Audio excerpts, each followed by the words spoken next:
Okay, guys, I'm going to go ahead and change the format to where you can unmute yourself.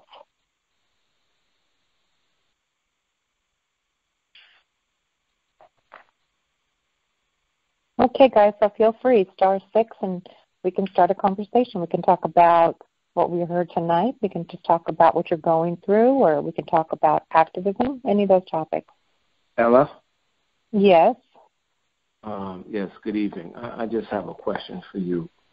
Sure. In the time that you've been on here, and I've heard you a couple of times, have you ever run across law enforcement that was also targeted? Not federal. I know you had Kenny and others, but regular state or city law enforcement that was also a targeted individual. I'm just curious. No, come to think of it, not one. But I suspect they may not come to our groups. I mean, they may be listening. I mean, I've met people that do just about everything. You name it. You'd be surprised.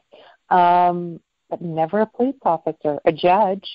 No, a judge came forward. I believe so. I had a conversation with somebody from the organization.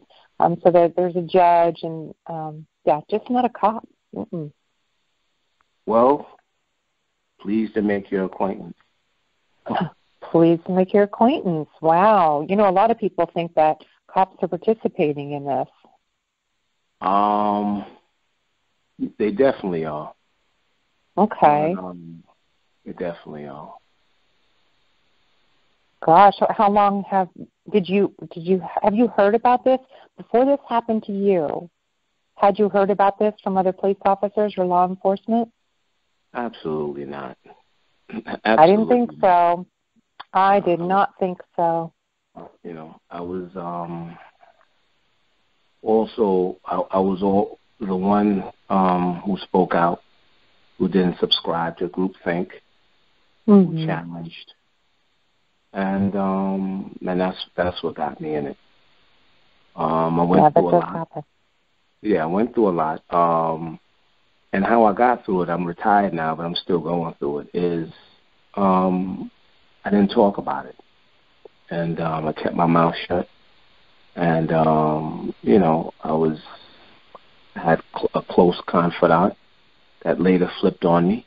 But, so...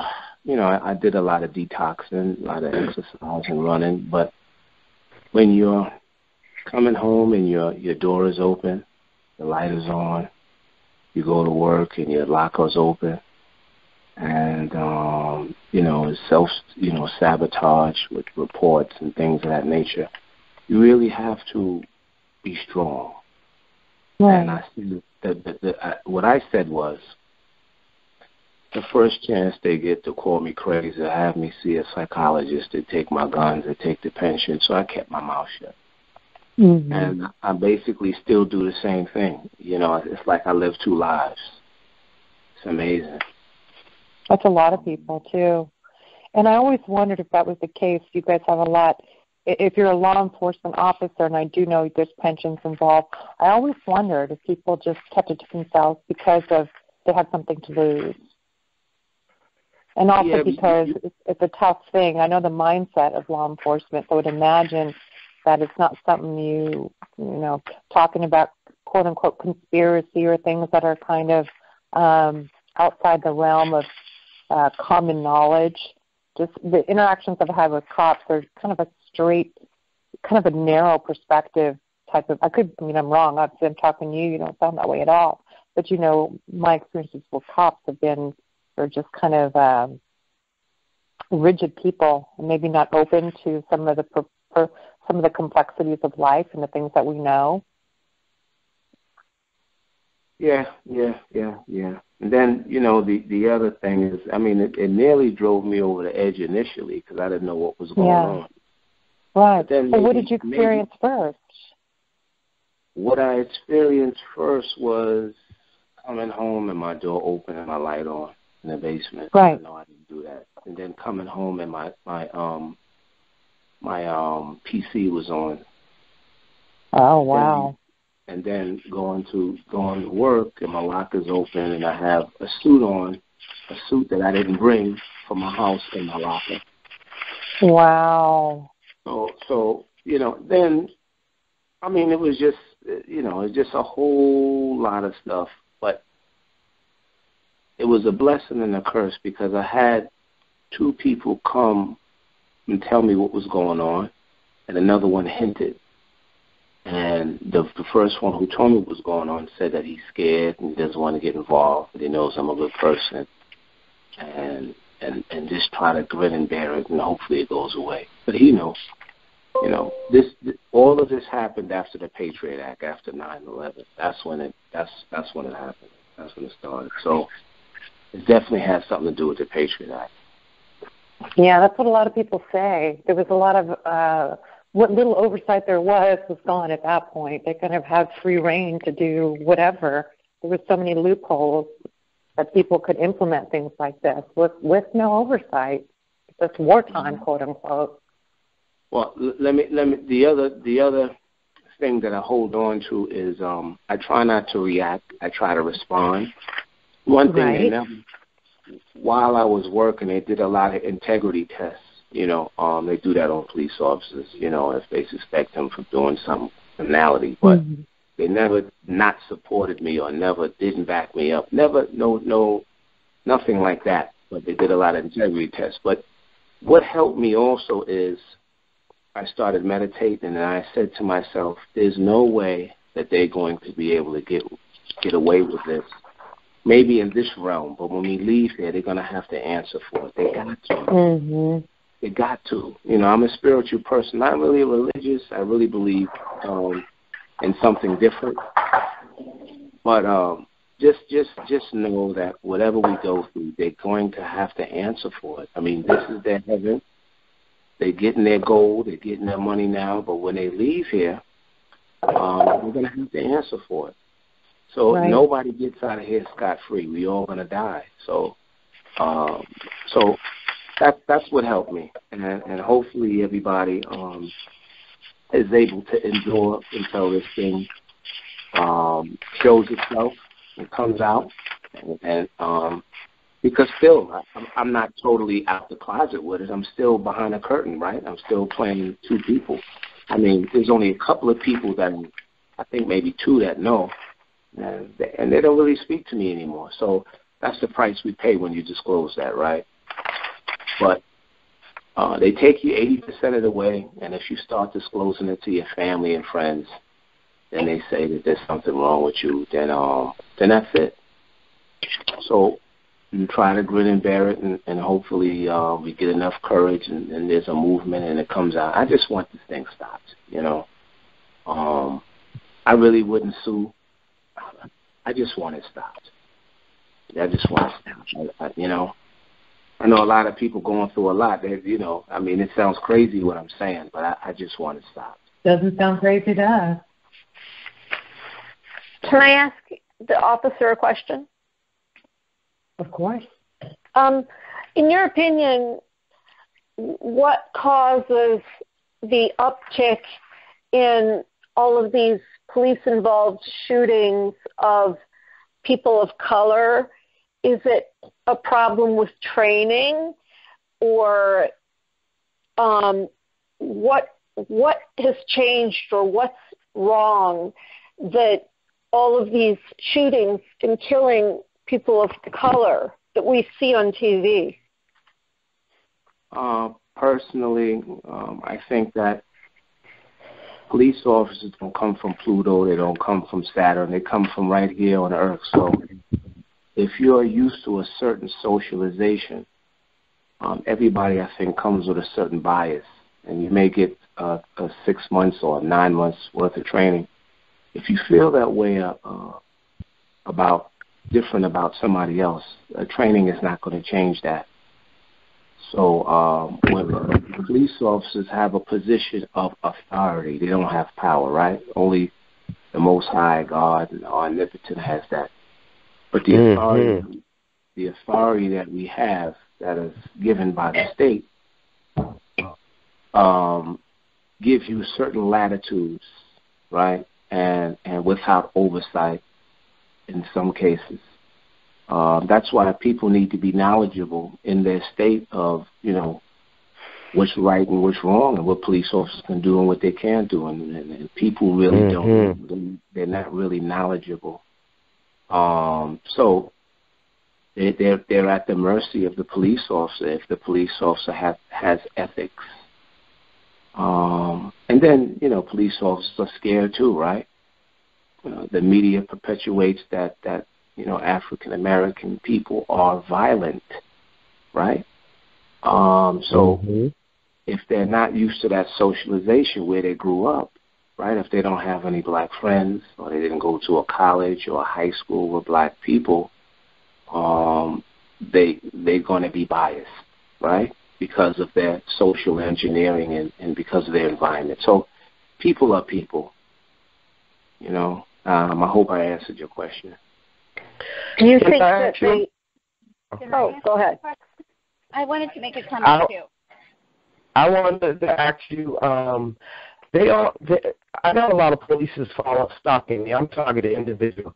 And I got a lot of police stalking me, and you just told Ella that you're targeted. And they say some police know, some police don't know. So you didn't know about this program before you got targeted, am I correct? Yeah, I heard you a little bit. If you can move. I'm sorry. Can you hear me? Yes.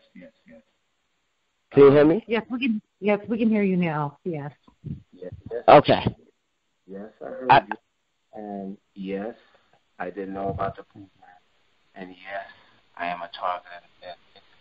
Oh, you're going in and out now. They're messing with the phone. Yeah, we're losing you now. We're losing your volume. Okay. Yes, I'm a target individual. Yes, I didn't know about the program. I'm sorry, I can't hear you, sir. Yeah, your audio all of a sudden started having issues. I don't know if it's just your cell phone or... Okay, can you hear me now? Better. I can hear you now. Better. Yeah, yes, I'm a target individual. Yes, I didn't know about the program. And what was your other question? You said yes, you did know, or you didn't know? I did not know. He didn't know. I did not. Okay. Know. I did not know. Oh, okay. I'm a person of ethics, and even though I would have loved to move up further in the police department because I did leave with rank, I'm a type of person that this type of thing, if it was presented to me, would probably bother me. That makes sense. Because you have ethics. Right. I understand now. So you're not the kind of person that would know. Well, you have to understand it's a lot of pressure. People have mortgages, they have rent, they want to go along to get along, they're scared. Right, exactly. Look, you have to look at the history. You have to look at history and what happens to people that don't go along. So do they choose? Sister. Oh, okay. Okay, go ahead. I answered your question. I hear you. I'm sure there's other people that want to answer question because I really don't talk a lot. So I'll answer this question and I'll let somebody else. I'm sure somebody else wants to answer a question. Do they choose what? Do they choose which officers they let know and the ones they don't? I wasn't in the loop, so I wouldn't know that. Obviously, I didn't. I'm the one that was that is still targeted and was targeted. So I'm sure that there's some people that was in the sanctum. I surely wasn't. Right. It's just politics. Okay. It's job. It's government politics. That's all. Okay. Can I ask, is Freemasonry a part of this also in terms of officers? I've heard that the Fraternal Order, the Union is Masonic, and that's really the root of the problem with the law enforcement is the Freemasonry. When you say Freemasonry is in regards to targeting, or no, in terms of the corruption. Because Freemasonry, I couldn't say that. I really couldn't say that. Really. Yeah, I know that. I think corruption and being a part of the Masonic order is mutually exclusive, right? We can't. Right. That's a form of deductive reasoning, right? According to Albert Pike, one of the highest-ranking Freemasons historically, in his book Morals and Dogma, he claims that the god, little g, of Freemasonry is Lucifer, Satan. I mean, I know this sounds bizarre, but no, I'm not saying. You know what I'm going to do is I'm going to put it in Q&A mode so we don't have all this because everyone's excited. So I'm going to put it on Q&A mode. Okay. And that way it'll be a little more controlled and I think people are just excited. Okay, hold on.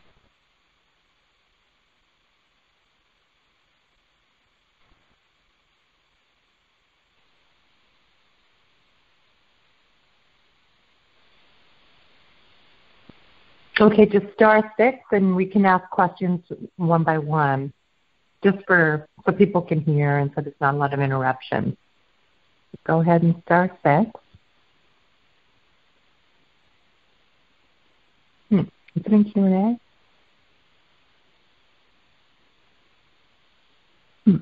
It says I have 2 pending. For some reason it's not showing. Here we go. Okay, I'm going to go to the next person. Hi there. Hello?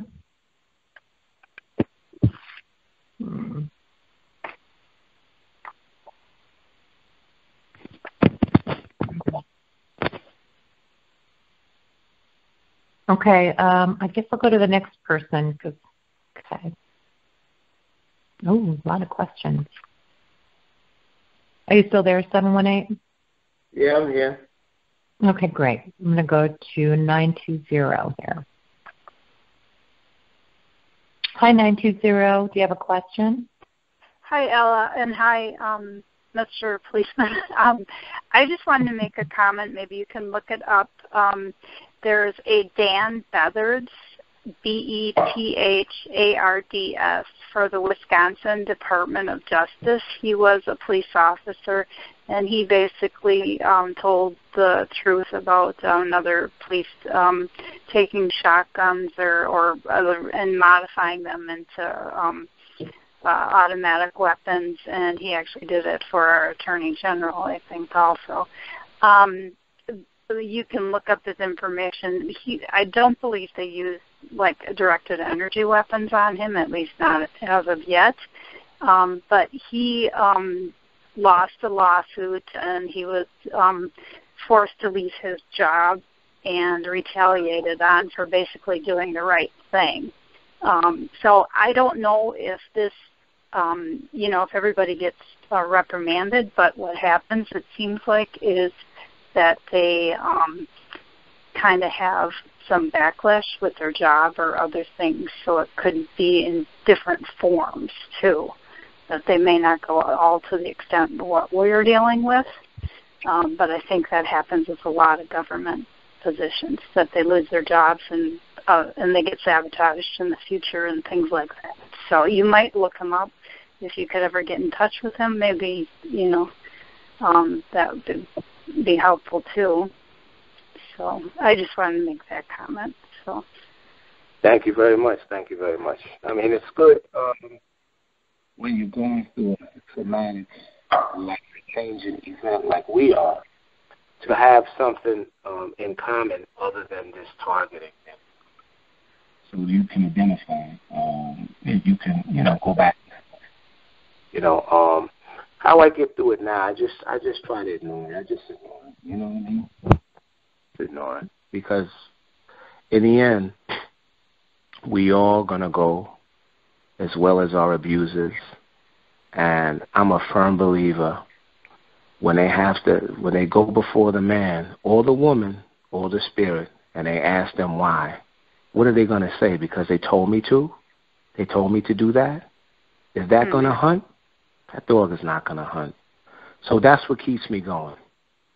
Yeah, following orders is just, everyone in every job has to quit just following orders and start to thinking about what's actually, am I harming somebody else? Am I doing the right thing? The whole, we can't continually be little foot soldiers for this Gestapo, that's cabal that's running the world. I mean, and that's at the hospitals, that's the police stores, that's every facet of, even corporations, whatever. It's got to stop. People have to start taking responsibility for themselves. Agreed. Absolutely agreed. But he's right. I feel the same way, that eventually karma comes, and whether it's in this life or the next life. And the world it's dismal at the moment, and it's chaotic, and it just seems so dark right now. And I think hopefully there'll be like a shift within people. I'm hoping that it will cause people to start questioning and looking around them, because sometimes when things are going poorly as things are going these days, it makes people start reflecting a little bit more, because people just go about their day and do their thing, but something has to happen to be a catalyst to get them to think differently. Like it happened to us.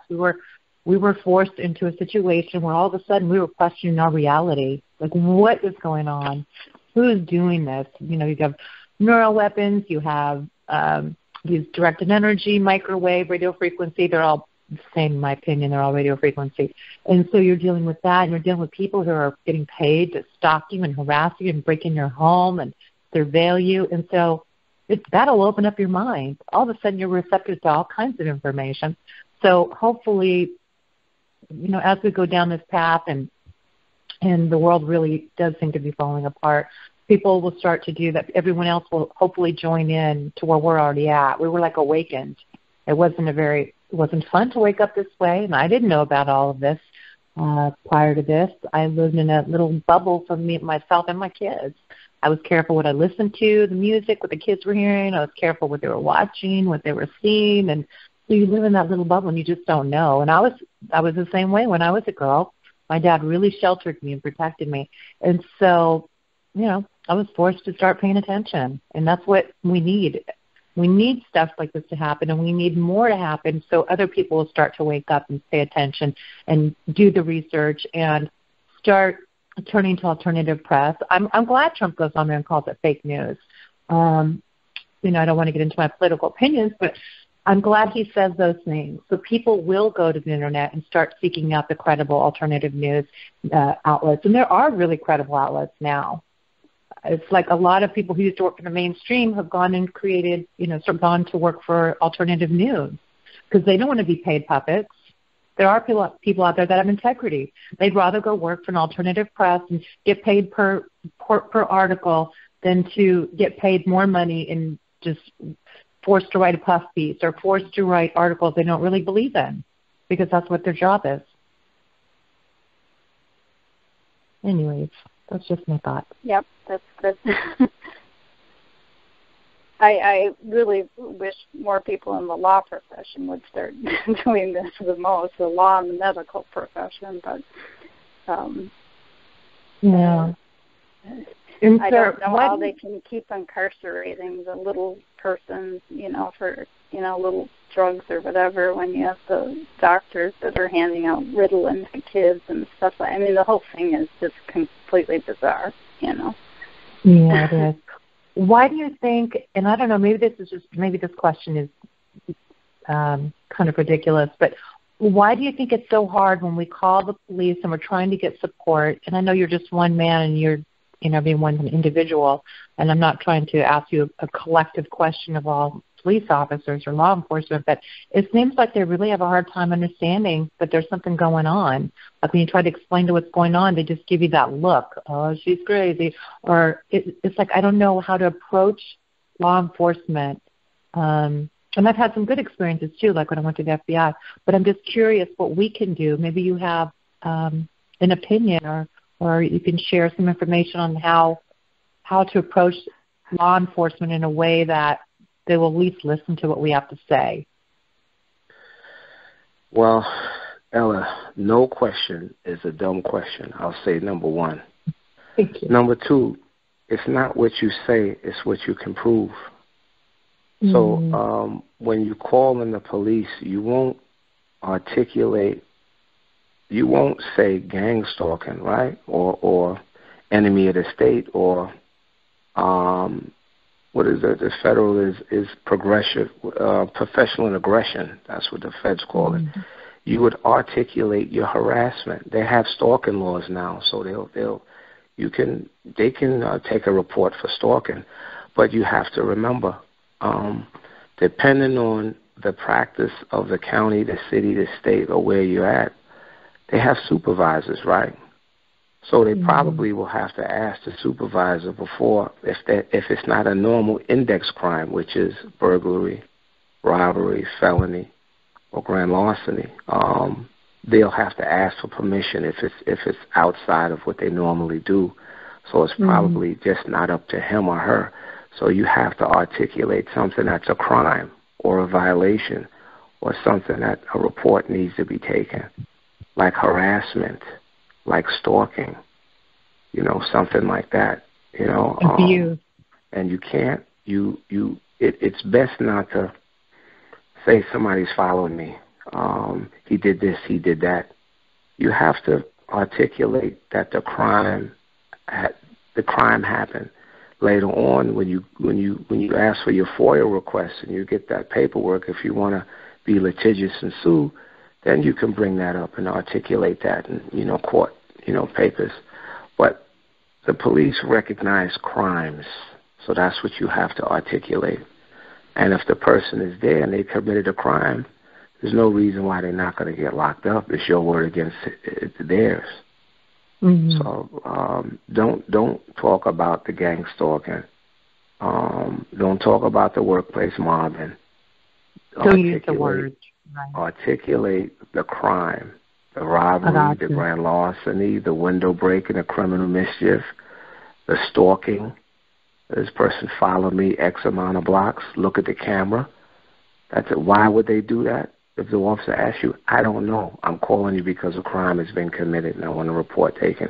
He said, I want him locked up. That's all. The police officer is not judge and jury. He's a part of the executive branch, right? So he's going to lock them up or lock her up because you're the complainant, and then you got to go to court, and then, it plays out there.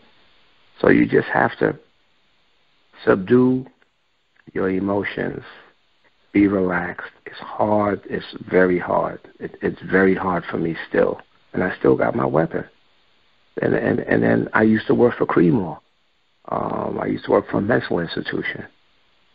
So, I mean, I'm talking to you guys and girls, but I'm talking to myself also because this is a form of counseling, right? I don't really do this. I sit back and I listen to you, Ellen, I listen to other people, and watch YouTube videos, but something compelled me to speak up and say something today. Good. Well, thank you. Yeah, it's been a rough 3 weeks off and on, but I don't know. I hope I helped you, Ella. You did. And I'm sorry you're going through this. It's horrific, and it's so tough to prove. It's like plausible deniability and built into every part of what happens. And maybe that's just crimes. It's hard to prove crimes oftentimes. Yeah. It's very, very hard to prove, but that's what you have to be thinking. Anytime you deal with anything, anytime you make an allegation against anybody, when a person comes, what are they going to see? They're going to see somebody who went through an emotional trauma, which is normal, but the police officer is not a doctor, right? Right. You're probably going to be hysterical, but you have to remain calm because the police officer needs accurate and concise information so he can make a determination if a crime has been committed, if he should take action, or if it's a civil matter. So this is what you have to think about, when these things happen. So that's what I think about, because stuff like this happens to me, quite frequently. And most of the times I just ignore it, until they put their hands on me. Then I'm going to make a report. And if the police officer tries to act like he doesn't want to, I show him where the camera is. And if he doesn't want to make a report, then I'm going to make a report on him. Because you have to do it. Because if you happen to be locked up or admitted in a mental institution, all of this is going to be a proof later on that you've been systematically harassed and if there's, a time in between them, that makes it, more plausible that these things are going on, right? So they may not totally agree that you have been targeted, but at least you'll get off, God willing, if you're involved in a criminal court litigation, or if you're admitted into a hospital, Right. Yeah. I don't know. Does that make sense? That sounds like really good advice. I mean, I agree with you. My instincts say, just for a lot of reasons, to try to be as calm as possible. Is even if we're panicked and feeling frenzied, and it's just, you have emotional responses to things. I would imagine that just for many reasons, it's good to try to be calm and clear. And like you said, they have to be able to take the report, and they need to hear you clearly and calmly so they can understand what you're trying to say. Mm-hmm. Yeah, definitely. What gets me the most, Ella, is I get everything. Break-ins and helicopters, and all type of people bumping into me. But it amazes me how people could know you all your life. How you could have a friend and they know you, they know how you think, and they know how you are, and they change and they turn and they start doing these things. Mm-hmm. It's like, what could they have possibly have on you that you would want to do this to me? Money? That's the most amazing thing to me. It's amazing. The betrayal and not being able to trust people. One good thing about this, though, you see, we have a real racial problem in this country. But this program that we're in, it doesn't matter the race, the creed, the color. We're all in this together. And you're right. I think that's what it's going to take to stop this thing. I mean, I really do. If there's one silver lining, that's it to me. That's it. I mean, it's terrible that we're going through this, but it's not just one. Now, I think there's more of a group that are targeted more than others. I see a lot of women, a lot of minority women, a lot of women of color. But I see other people also, and a lot of people are complaining. So, listen, I just wanted to stop, and I just hope that the man above is looking, and he's writing everything down. And when these people transition, they're going to have to answer for this. That's my only prayer. And it hurts me when I see women, but that's my only prayer, that of course my prayer is for it to stop. But my other prayer is that these people, big and small, have to answer for all of this. Because it's one thing to just kill somebody. It's another thing. I mean, I've been going through this for 15 years. Mm-hmm. So I mean, I just hope that and pray that they have to answer for the stuff that they partake in. Mm-hmm. I really do.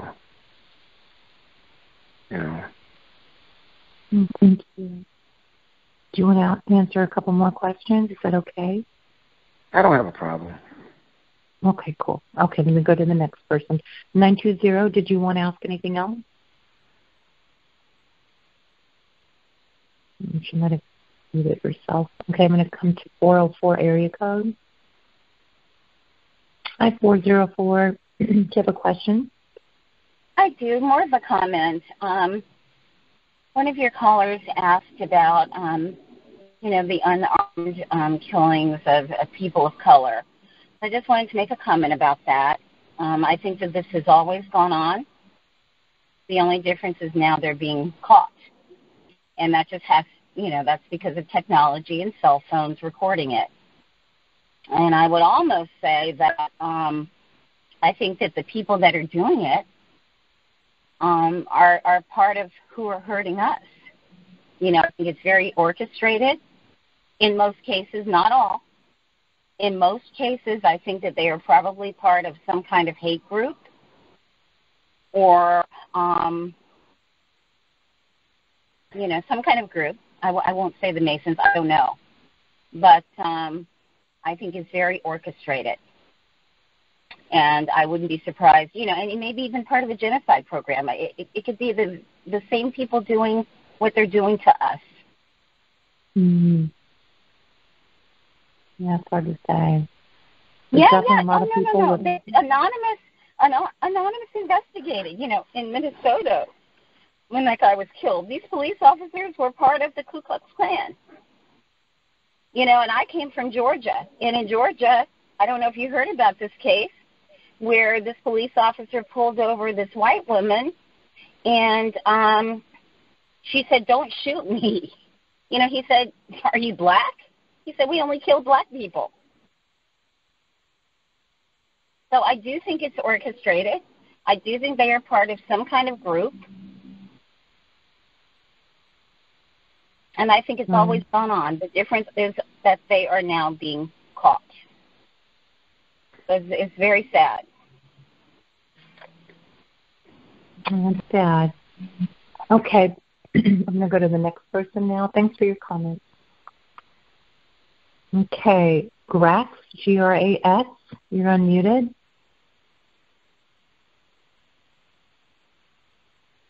I don't know if they even have a microphone. It doesn't show. Okay, I'm going to go to 919.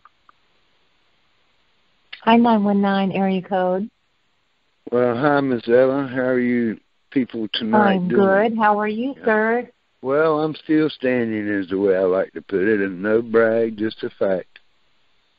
But anyway, I wanted to, make a comment and ask the gentleman a question. I'll ask the question first. The question was, has anybody labeled him as a whistleblower, and if so, has his targeting changed since he's been talking to people about his situation? Well, while I was working, I was involved with a couple of controversial incidents, and I guess you can call, I wouldn't say a whistleblower, but I was the type of person that straight shooter, do things by the book, and put people on Front Street. And I didn't go along to get along. So I did what was right. So I wouldn't say a whistleblower per se, but somebody that I did what was right. And I didn't keep it real. I did what was right. I didn't go along with the blue wall of silence. I just did what was right. And sometimes, in a culture that depends on each other, that's frowned on. So I hope I answered your question. Yes. Well, that does. And I've started out feeling the same way. I consider myself a whistleblowing activist at this point, and proud of it. And targeting worse or targeting better, it doesn't really matter, because I'm just like you said, you do the right things, and you do what feels right, what needs to be done, and the more of us that do that, the better off we're going to be. The comment I wanted to make to all the listeners is, well, maybe it's a question too. What would us guys think if we ran across the fact, being it might be a fact, it may not be, but, well, I've been working on some things, and what if we found out that somewhere along the way we signed some papers, or was tricked to sign some papers that actually says we gave permission to be a part of this? just wanted to throw that out there. And we're right steady signing stuff all the time, permission for treatment and this and that and the other at medical places. And, well, you can get a ROI, request of information, at any and all of your medical places you've been, or you can do a FOIA at the authority places and courthouse to get information to find out. But we're all getting phone calls that are strange, and when we try to call it back, I heard talk of some people actually making a digest of phone calls to someone saying that they had been in contact with them from a medical place when the people had no contact with the medical place at all.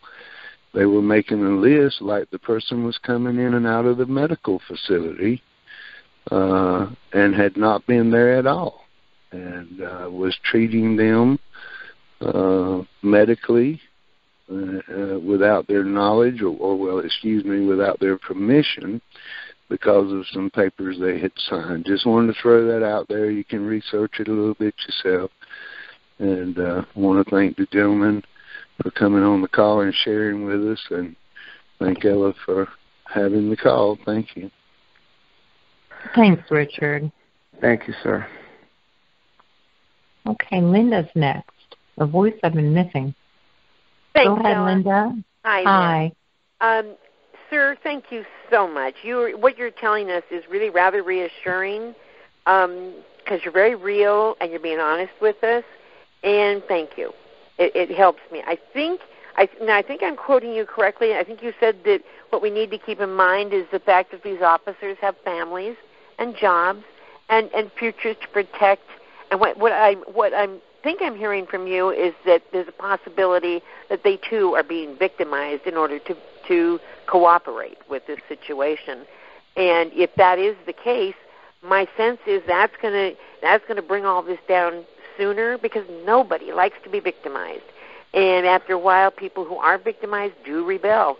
And if that's the case with the officers, God bless them. I'm sorry that's happening to them, and I hope they rebel right alongside of us, you know? Thank you. Thank you for being so helpful to us. You really are. You're welcome. You're welcome. Okay. Although I wouldn't say victimized, I wouldn't say that. I think that you have to remember, in order for anybody to want to partake and do this, they have to really demonize us, right? Oh, yep. So when they go to these people and they demonize us, it doesn't take too much for people to start harassing you, if you will, you know. Yeah. Or this guy is not a good guy. This guy is a troublemaker. Yeah. You know, this guy, whatever they tell them, you know. Yeah. You know, so and then the need to want to belong to a group is very, very strong, especially in the police department, right? You depend on each other. Mm-hmm. So that type of, you know, that's very important. You know, You're dealing with terrible people out there. You're dealing with good people, but you're dealing with some terrible people out there. So you have to understand it's a paramilitary organization, very para. And the need to want to be in a group is very, very strong. Well, and to be accepted. Am I right? I'm sorry, go ahead. So what I'm saying to you is, I don't really think that they have to really coerce somebody to do this, because if they identify a person that's not really in the in crowd, that really has high ethics, then they won't approach that person. Yeah. They'll go to somebody else that's within that group that doesn't have high moral standards, higher moral code, that will do it. But either way, I think everybody comes with maybe a little smidgen of ethics. So for that little smidgen, they got to smear your name, right? Yeah. They gotta really demonize you, right? They gotta make you a pariah. Yep. Then it's easier, right? Yeah, sure. Yeah, and we know that they do demonize us. I've got people gossiping around here about me, about things that they said happened 35 years ago. I've only been here for 4 years. They don't know me, but they're doing it. Yeah, but here's what I want to say. Yeah. Your neighbors, your co-workers, your family members, they basically run the same playbook for all of us. But one thing we have to realize, we cannot fall into what was said about us. We have to take the high road, even though it kills us, even though we're attacked, even though we're getting hit by this sonic stuff, these microwave, all of this stuff. We have to understand what's going on more than our family, our neighbors, our co-worker. So you have to subdue your emotions. If you have to go home and cry, go in the closet, go somewhere else, you cannot do it and blow up in front of people, because now you're playing into the playbook that they set. Does that make sense? Oh, so they take us 80% of the way, and then you take yourself 20% of the way. Yeah, absolutely. Here's the bottom line. Yeah. It don't take much to kill us all. Yeah. It don't take much. If they wanted to do that, we'd be done. There's nothing we can do, right? Right. There's nothing we can do. So it's more than just surveillance and stalking. It's experimenting. It's just a whole lot of things. It's managing your behavior, right? It's testing certain things. It's keeping you in line. There's a lot of things go along with this. It's not just one thing.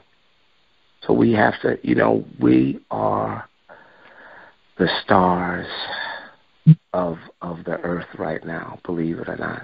We are the stars. We have to know that.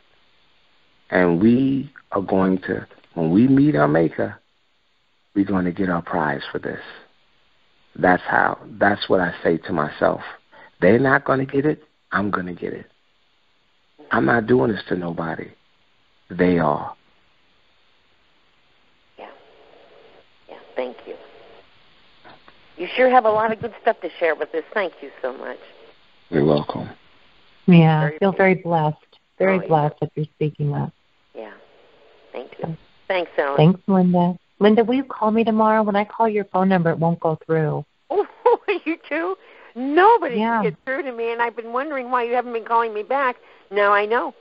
I didn't even know you called me. I didn't even get a voicemail from you. You're kidding. Oh, my Not God. one. Well, somebody does not want us to talk, and I will absolutely call you tomorrow, hon. I thought Thank you. No, I love you, and I go, did she get mad at me? No, I thought the same thing. It's like, oh no, we were good friends. Bless your heart. Yeah, absolutely. No, I still love you to pieces, and call me tomorrow. We'll try to get through. It just says your number's been disconnected. Oh, no. Oh, you've got my old number. Maybe, but I wrote it down just to make sure, to compare the two numbers I had. Okay, well, then you have my new one, too. I'll call you. That way you'll have my new number. It sounds good. Okay. Yeah, Verizon had a little trouble with – it's a long story. But anyway, ended up with a new phone number. I'll call you tomorrow. Thanks, Linda. I'm so happy to hear that. Oh, Talk to you tomorrow. Okay, honey. Me too. Okay, bye-bye. Hi there, Al. Hey, what's going on there, lady? How are you? I'm doing well. I'm just having a very good conversation with this gentleman who decided to kind of share some information with us, so I'm enjoying that. I don't know how much information. I missed. Well, you're giving us a perspective. You're giving us perspective. So many of us wish we knew how to present ourselves. We always wonder how much the police know, what the involvement is, and all these questions that we all have. Here you are to answer some of them. We appreciate it. Okay. Yeah, he sounds very professional. I mean, that's the way to deal with it, not be a dodo and invite trouble. You don't think out what you're supposed to be inquiring about or handling the situation, what you are going to use the police for. And that's the only way to ride. So yeah, it's good to hear somebody giving the straight, educated deal. Here they just passed. I don't want to go off topic, but when they did the midterm elections here in Washington State, they had an array of like a bunch of these different questions that had to do with taxes. But the ACLU texted me and said, "Oh, we want you to vote yes on this one thing." I think it was called 620, and it had to do with better training for police officers. And we see it.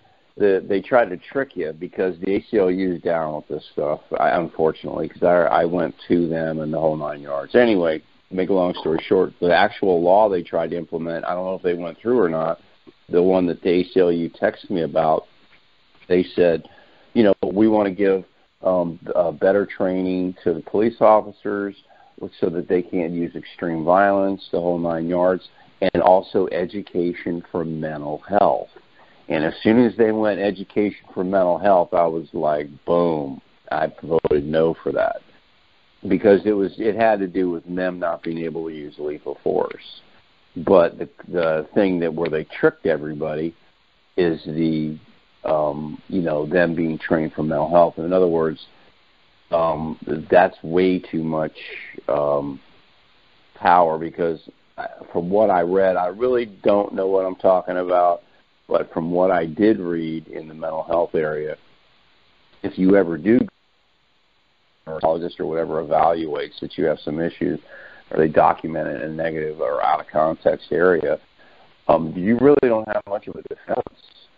So if they're going to train officers to evaluate you in a mental health perspective, I think that's giving them a little too much, due power. To the circumstances. Well, yeah, due to the circumstances of the weaponry and the control model itself. I mean, if you see, all the shootings that have occurred in the last 5 years or 4 years, however long it's happened, they always say that person has got mental health issues. So automatically, after about 6 months of that, I went, boom, that's a control model, and they're trying to bring in mental health to facilitate, whatever, a control, who knows, but anyway, it's got, that and then gun control. I mean, who knows what they're doing in that area. So it's nothing negative about police officers. Of course I want them to be better trained, everybody does, but you bring in that mental health thing, I'm like, no, no, they're not going to be trained for that. Right. I have a question about that. How much mental health training do you get as far as psychology goes? Because I had an interaction here with a police officer because I've adopted foster kids and I've had a lot of foster kids. And I remember him saying something so bizarre. He said to me, and I was talking about my son, I said, he was in a violent home and his dad has been to prison time and time again, and there was drug deals going on. And he goes, well, how old were you how old was he when he came to you? I said 8. And I go, so a lot of this stuff is starting to come to the surface as a teenager. He goes, no, he should have been fine by then if he's been with you 7 years. I was like, this guy is an idiot. He didn't seem to know much about psychology at all. Kids are trouble that often manifest in their teenage years. So I don't know. So I'm just curious about training in the mental health area. And also, do you guys report and record like someone's affect, like if a person was disturbed, or do you use words like it's a mental health issue, or what do you guys do on your end as far as that goes? Well, yes, of course, we definitely get training in mostly disturbed people. Right. Mostly those people that you encounter are not criminals, right? They're in need of some mental health. So right. Services. You would try to rectify it and take them to a hospital. I mean, if they're a danger to themselves or somebody else, right. If they have a weapon, then that's a totally different thing. And you would move back and isolate and call the specialty unit most likely to come and take care of that. But what I'm hearing you say though, I don't know if he was rude. That's where police officers really get in trouble the most. It's not what they do with their mouth, the sense of entitlement that they have. I used to correct that time and time again. I said, you you could do and get what you want done without belittling and being nasty to somebody. Yeah, but the thing is, he obviously was not trained in psychology. No person would say, no educated person in the field of, in the counseling field.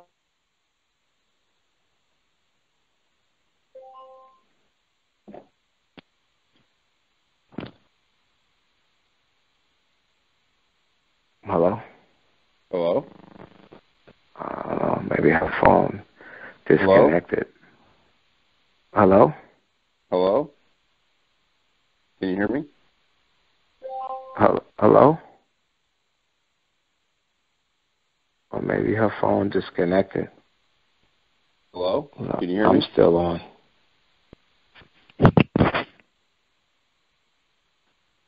Hello? Can you hear me? Hello? Hello? Can you hear me? Yeah, I hear you. Oh, okay. Yeah, Ella must have dropped. She must have been knocked off the call because she was. Yeah. So you said you're in Washington State, buddy? Yeah. I'm up here. My mom was dying, so I came up. I'm from Miami. I got sidetracked about 6 years ago. Then to get to Colorado and then here. And I'm sorry to hear that.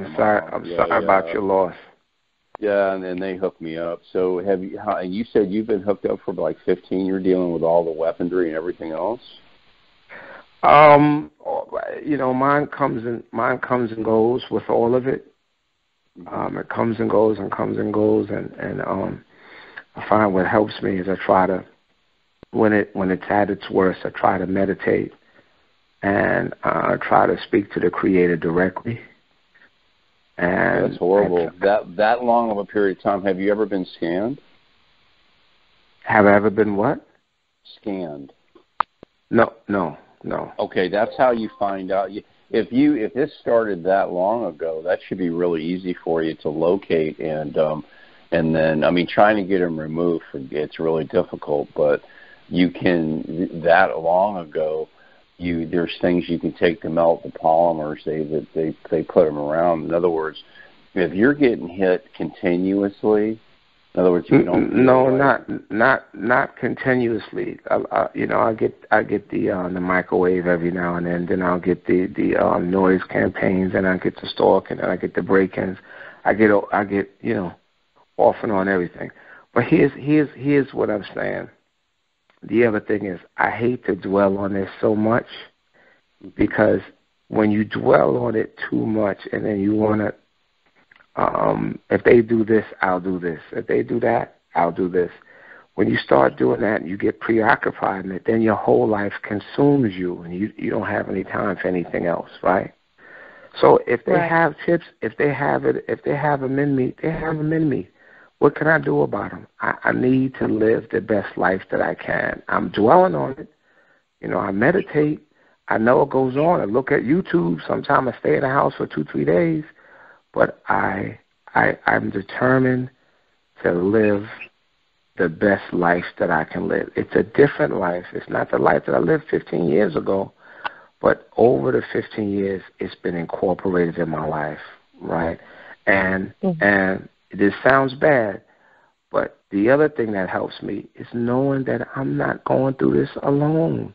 I'm here alone, but there's a whole lot of people across the world and in this country that's going through it. So who am I to just wake up and say, you know what? Today is the day I'm just going to end it. That's selfish of me. Go through something. There's people 50 to 60 years ago that was going through probably worse things than I'm going through now. And 100 and 200 years ago, worse, my people. So, it's not fair, but this is how I deal with it, Ella. This is how I deal with it. It sounds like a good idea, and I think that's a good way to live, kind of accepting the way things are. And then, sorry, I got dropped off, and I think they hung up on Al, too. I was rudely interrupted. I don't know, for whatever reason we got hung up on, and now Al's hung up on. Anyways, I think that's the attitude we need. And I agree with you. I think it's important to make the best life we can instead of just surrendering and giving up. I think we need purpose, and I like to do activism and try to, I have a job and I'm committed to it. And I think if someone can find some purpose, I think that's great. And I think you need to go out and try to enjoy something anyways. And if there's people taking pictures of you or following you, I ignore them now. I just ignore them as long as they don't get in my face. I completely have tunnel vision. I don't pay attention. And the less attention you give them, they start to realize, I think they don't do that for affection. They just stop doing it, to me at least. And I can't speak for everybody. Everyone's different. But we do need to kind of enjoy the life that we have, even though we may not have the health we had. We may not have as many friends and family. We may not have the freedoms we used to have. But we still have to go out and try to enjoy it in some way.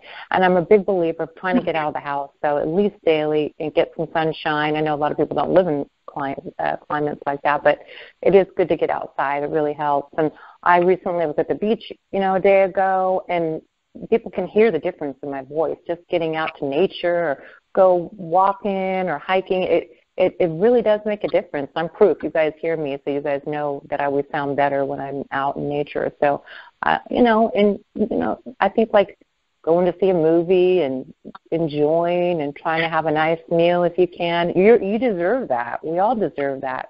We deserve to find some enjoyment in this life, this experiential life that we're living. You're right. Ella, ain't you married? What's that? I'm married? Yes. Are you married? So that's what helps. It helps a whole hell of a lot. I'm single. There's a lot of people that are single that can't find nobody that will want to deal with this because people are scared. But I don't trust anybody. You know what I mean? So if you have somebody that you trust and that helps you, that's you don't know. That's a lot of load. And then you go to work. I commend anybody that goes to work that has to deal with this. I mean, I'm retired now, but when I was working, it was hell. But, I had to do things daily to detox. I told you, I used to run, I used to meditate, I used to go get massages, I used to go to casinos, anything just to take my mind off of, I got to go back to work. I got to go back there, knowing that it's going to start up. So,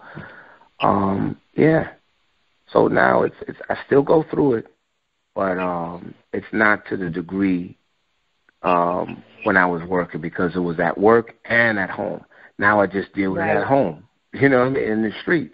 So I don't. It's like I don't have to go to a place and subject myself to that. You know what I mean? I know what you mean.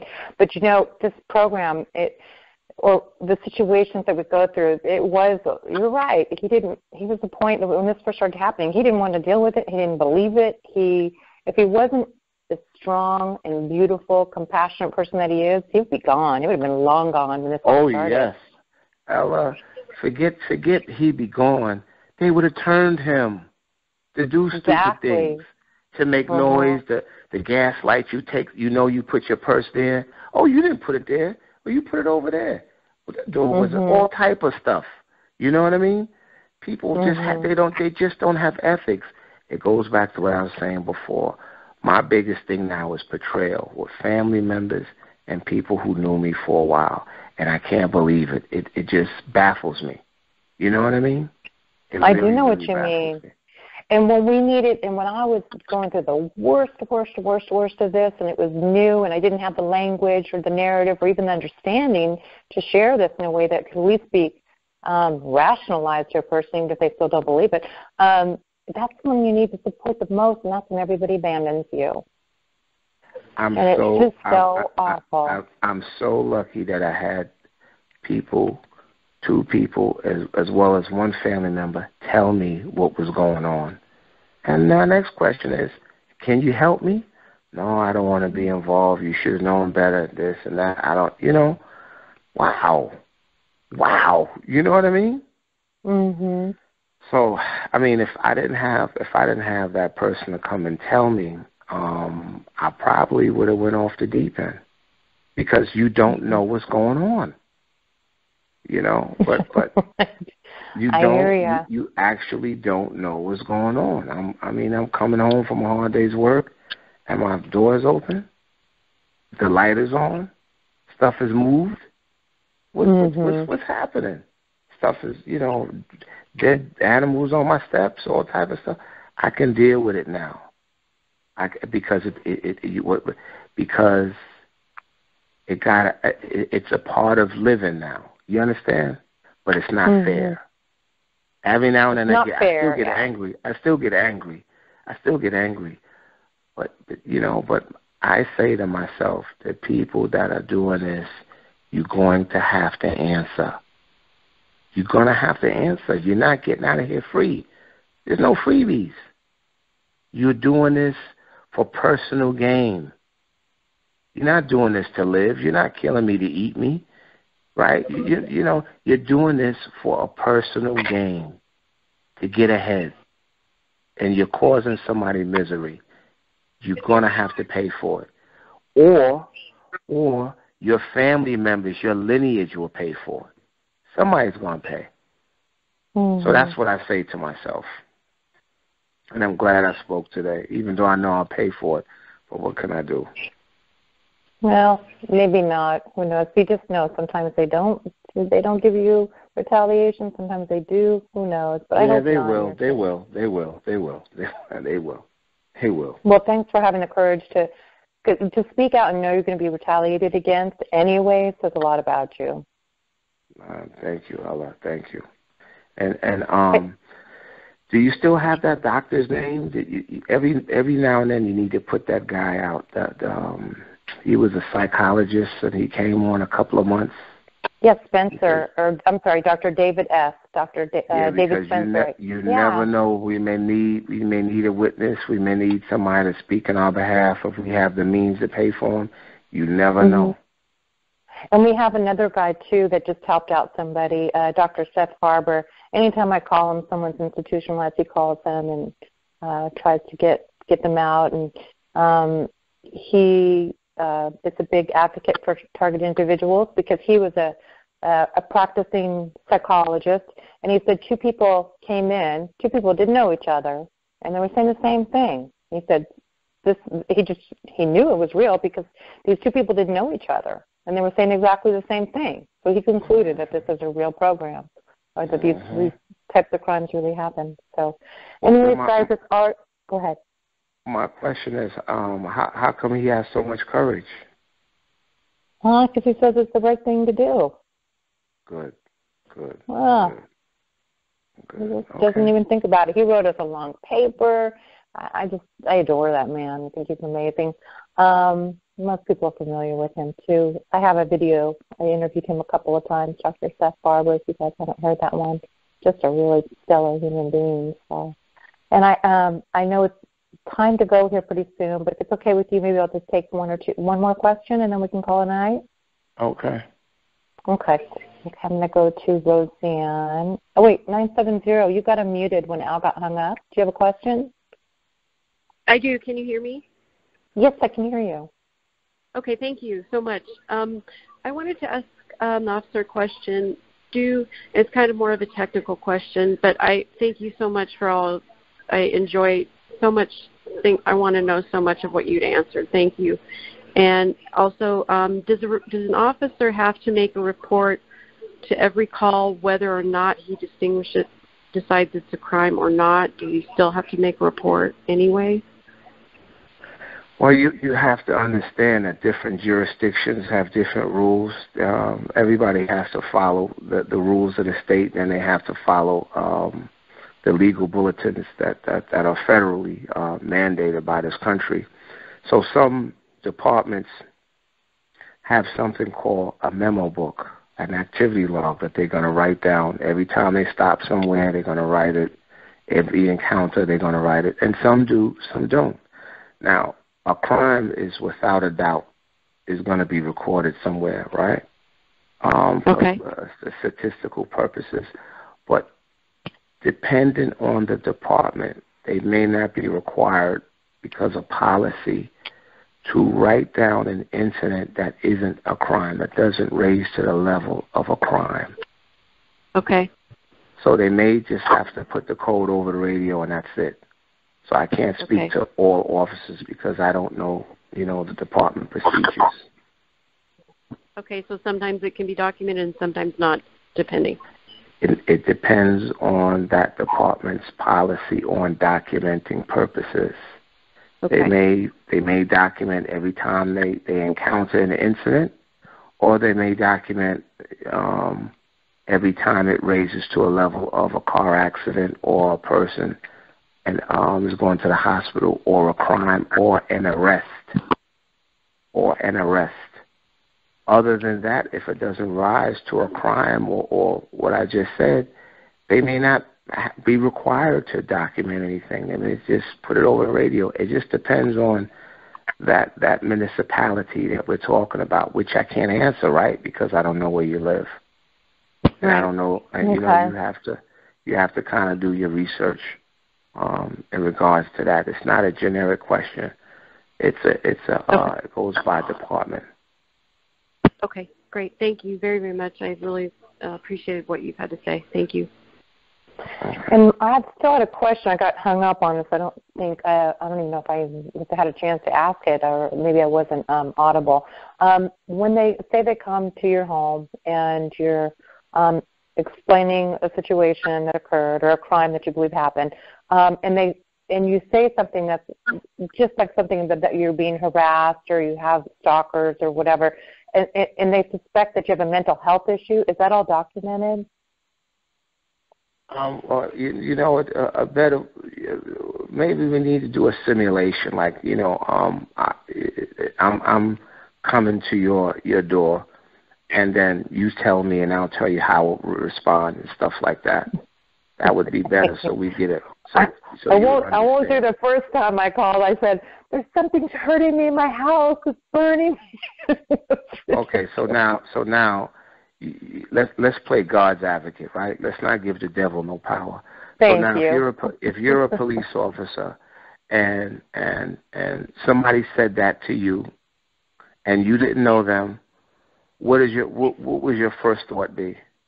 Of course, I think the person had some issues, but I had burns on my body.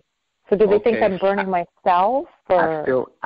Ella, I still don't know who you are. I don't know you. Oh, that's right. Okay. I don't know who you are. What do you mean you have burns? Right? Of course you could have burned yourself. Absolutely.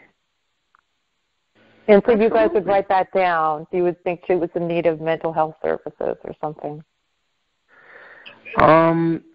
Now, if I thought that you was going to hurt yourself or hurt somebody else, then now that call that you made turns into something else.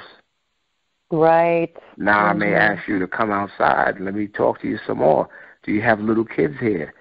What's going on? You have a knife? You have any weapons in the house? Ma'am, do you want to hurt yourself or others? No. It can go either way now, because we are professionals, right? We're professionals, criminal professionals, we're healthcare professionals, we're social workers, we're counselors, we're guidance counselors. Now, everybody doesn't wear that hat, but I used to love to wear it. I used to love talking and all that. So you just have to be cognizant of what you say to a police officer, right? You do. Yeah, and remember, if you were in their shoes, if you can think clearly enough, and I do this a lot because of the activism I do, how does this play with a non-targeted individual? What would I think if I wasn't targeted, if someone said such and such? So I'm always thinking that way now. That's what I just said that. I just said that to you. You did. Mm-hmm. Yeah. And then the other thing is, not even talking about being a police officer, right? Police officers don't know everything and they make mistakes, right? Then you'll have a police officer that's not as sharp as the other ones. You have some people that are just out of high school, right? Then you have some people that with a master's degree. Then you have some people that know how to deal with the public and that don't. So it depends on the person that you're dealing with, right? But what I like to say, when I approach people, just not police officers, if I'm in an establishment and a person gets nasty with me, if I'm in a store and I don't like the service or waiter, and they get snippy, I'll ask to see their supervisor, right? Or I'll speak to them, and I say to them, your tone in this establishment is very rude and you're unprofessional. So when you use the word unprofessional, they really can't come back at you, right? You didn't curse at them. You didn't put them down. Right. You didn't say you pig. You didn't say nothing. You said you're unprofessional. So now when his supervisor comes, his supervisor is going to pull him aside and say, well, what happened? What did she say? He's got to tell his supervisor that you said he's unprofessional. So you know what the next question is, right? What did you do? Were you unprofessional? Right. No. What did you do that she said you was unprofessional? Right. So he's got to tell on himself. So you always have to remain calm. You always have to remain, even if they're yelling, even if they do, people yelling, you speak real low. When you speak real low, they got to stop talking and hear what you're saying. So now when they come down, normally a normal person wouldn't go right back up to volume 10. They're going to stay down there with you. You follow me? So these are the things that I still practice that I used to do when I was working. I hope I help you. If a police officer comes out, like, you don't say, I have burns, I have this, I have that. Oh, I don't do it now. Trust me, I learned. I know. But what you have to do, you go to the hospital, or then you go to your private doctor. You say, doctor, you don't tell him your target. You tell him, what do you think that would cause this? That's what I did last time. Because I don't know. You have them articulate it. You have them articulate it. Wait a minute. That same burn is behind. This is over. What do you think that would cause this? Now later on, you could spin it how you want, but they're going to put it in the medical. They're going to articulate it, medically, right? But you want somebody else to validate what you're thinking. Yeah, that's what I do. I do that exactly. When I went to the doctor, I'm like, look, I have this burn. It's like 22 inches long. I don't know what it is. It just showed up.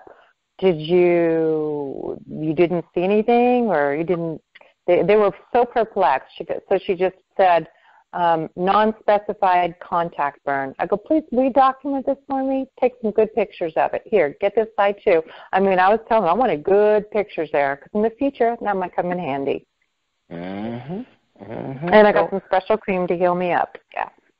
Yeah. So when people deal with police officers, just remember, all police officers are like anybody else, any other profession. Some are brighter than others. Some are lazy. Some don't want to be there. Some are professional. Some are not professional. And so it's your duty to act as professional as you can and as detailed as you can, and be factual. It's not what you say, it's what you can prove. And there are times where you have to back a law enforcement official in a corner so they would do their job. It's unfortunate. They may be going out after work. They don't want to do anything. You never know. So you just have to be professional, and you have to act calm and not react, respond. You know what I mean? Wonderful advice. So I guess that's going to be it, guys. Oh, there's a little echo. Hold on, let me mute her real quick. Okay. Yeah, I had some funny things going on with my board. I have a board that runs almost like a switchboard, and it's been some funny issues. Anyways, thank you so much, Mr. 718, and you're welcome back anytime. And thanks, everybody, for coming. And there is a call on TalkShoe if you guys want to go. I don't have the number, but you can always look it up. And it's 125-472, 125-472. It's a late-night call. It's very different. Like I said, it's kind of like going into a bar, so put on your hard hat if you're going to go. No, that's not for me, Ella. That's not for me. Thank you very probably much, Ella. Wouldn't be. No, thank you very much. I'll be coming back listening periodically. Thank you, sir. Okay, everybody. Right. Good night. Take Bye. care.